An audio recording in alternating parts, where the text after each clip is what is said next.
Le stand-up français est-il snob? Juste pour vous dire, il y a quelques Canadiens francophones qui sont venus jouer en France. Ils ont fait des petites scènes. Ils remplissent des grandes scènes de plusieurs milliers de personnes. Ils sont venus en France jouer et ils ont pas commencé, mais ils ont la volonté de faire quand même des petites scènes avec les comiques locaux. Ça c'est bien. À l'inverse, c'est très rare que nous, dans les scènes petits cafés-théâtre parisiens, qu'on voit les stars du stand-up français venir jouer. C'est très rare. Donc voilà, les anglo-saxons ont apporté ça. Une certaine forme de simplicité de venir jouer sur les petites scènes. Un bon exemple à suivre. Aux États-Unis aussi, on voit les stars, Chris Rock, tout ça, du stand-up qui remplissent des Madison Square Garden, jouer au Comedy Cellar ou dans d'autres petites scènes devant une centaine de personnes, alors qui remplissent des salles géantes. Je trouve que c'est cool de venir tester leurs blagues. Ils viennent avec leur petit calepin et c'est une forme de modestie. D'humilité. Alors des fois les gens ils trouvent ça humiliant d'envoyer une vidéo pour jouer. Je vais raconter une anecdote rapidement, très rapidement, pour vous raconter. Une fois je devais renouveler mon passeport. Pour vous dire, je suis né en France. Un de mes parents est français et l'autre est vietnamien, mais les deux sont nés au Vietnam. Néanmoins, j'ai fait renouveler mon passeport et à ce moment-là, la mairie elle m'appelle, elle me dit vous devez envoyer un extrait d'acte de naissance. Parce que la préfecture demande une vérification de votre nationalité. Waouh, tu vois, je suis né en France, mes parents sont français et je dois quand même prouver que je suis français. Donc, je devais partir en vacances. Alors, qu'est-ce que j'ai fait? C'était humiliant quand même d'envoyer un extrait d'acte de naissance, mais j'ai quand même fait parce que je devais partir en vacances. Si je voulais partir en vacances, je pouvais faire un conflit ou m'opposer, mais c'était pas peut-être la meilleure solution. C'est pareil, si vous trouvez ça humiliant d'envoyer un lien vidéo, je le respecte infiniment. Pour obtenir quelque chose, est-ce que c'est vraiment si humiliant que ça d'envoyer un lien vidéo? Vous pouvez passer outre pour obtenir ce que vous voulez. Donc, est-ce que le plus important, c'est pas d'obtenir ce que vous voulez ou l'obtenir de façon flamboyante? Vous pouvez pas tout obtenir dans la vie de façon flamboyante. Donc, faut être humble, pas humble. Je sais pas quel mot utiliser, mais en tout cas, faut être. En parlant de flamboyant. Oui. Ici, il y a un extincteur si tu prends la grosse tête. Waouh, ici il y a un extincteur si tu prends la grosse tête. Elle tue cette vanne, c'est de la punchline de malade. Je sais, là normalement c'est sorti de l'école. Ça se trouve aujourd'hui à l'école. C'est vrai? It's time to make room for the new spot. We need the beautiful sector. Let's go. We start the show in 1 minute. Pushing bars. Des fois, il faut garder un peu l'humilité, même si on a fait quelque chose. J'ai fait On demande qu'à en rire.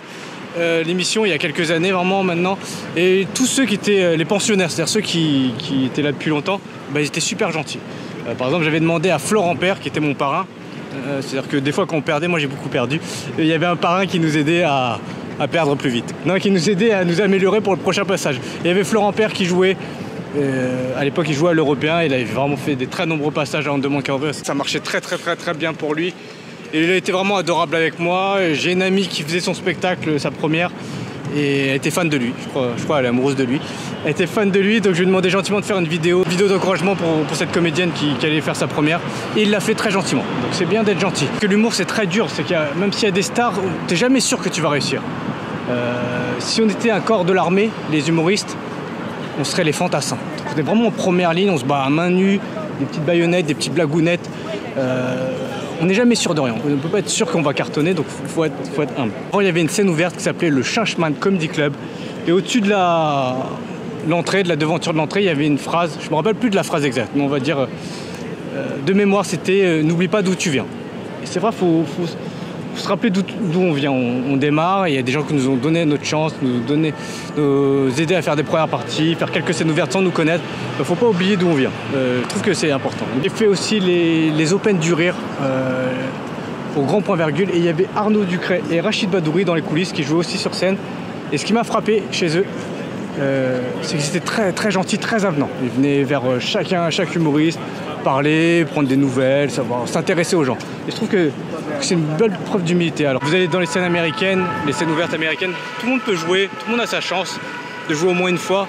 Donc à Paris, c'est vraiment beaucoup peut-être de copinage ou des choses comme ça pour pouvoir jouer. Bon, c'est comme ça, c'est des règles du jeu, il faut jouer avec les règles. Essayez de changer les règles du jeu, mais vous allez mettre plus de temps à changer les règles du jeu qu'à jouer avec les règles du jeu. Donc c'est un choix si vous avez du temps, bah, essayez de les changer. Il faut avoir du temps. Pour vous dire, avant, il y a quelques années, quand j'ai démarré, il y avait très peu de scènes ouvertes. Donc c'était encore plus dur de jouer. Et pourtant, on a réussi à jouer. Donc, vous essayez de comprendre pourquoi il n'y avait pas les réseaux sociaux, il n'y avait pas tout ça, il n'y avait pas autant d'émissions de télé autour de l'humour. Il n'y avait pas On demande qu'à rire, il n'y avait pas le Jamel Comedy Club Hebdo, il n'y avait pas il n'y avait pas tout ça. Il n'y avait pas YouTube, il n'y avait pas les vidéos Facebook pour se faire connaître. Aujourd'hui, c'est plus facile de jouer, les gens trouvent ça plus difficile. Donc il faut essayer de retourner l'équation. Pourquoi c'est devenu difficile alors que vous avez plus de possibilités de jouer? C'est bizarre cette formule mathématique. Il faut travailler, se remettre en question. Moi personnellement, j'essaie de me remettre en question. Là, je vais changer de style d'humour. Pas d'humour, mais je vais changer de structure dans mon spectacle. Voilà, c'est une grosse remise en question pour moi. J'ai peur. Non, c'est pas vrai, j'ai pas peur. Mais c'est un plaisir, c'est excitant de faire quelque chose de nouveau. Donc soyez excités, faites des choses nouvelles. Dans l'humour ou ailleurs. Je vais essayer de faire des vidéos, j'en fais un peu moins parce que j'ai pas mal de projets en cours. Genre le mec. Donc j'ai pas mal de projets en cours. Non, c'est vrai en plus. Donc j'en fais un peu moins. Mais je vais essayer d'en faire cet été. Des bonnes vidéos de façon bien marrante. J'espère que vous avez aimé cette vidéo. Si vous avez aimé cette vidéo, mettez un petit pouce sur la vidéo, un petit pouce. Et soyez pas snob. Hein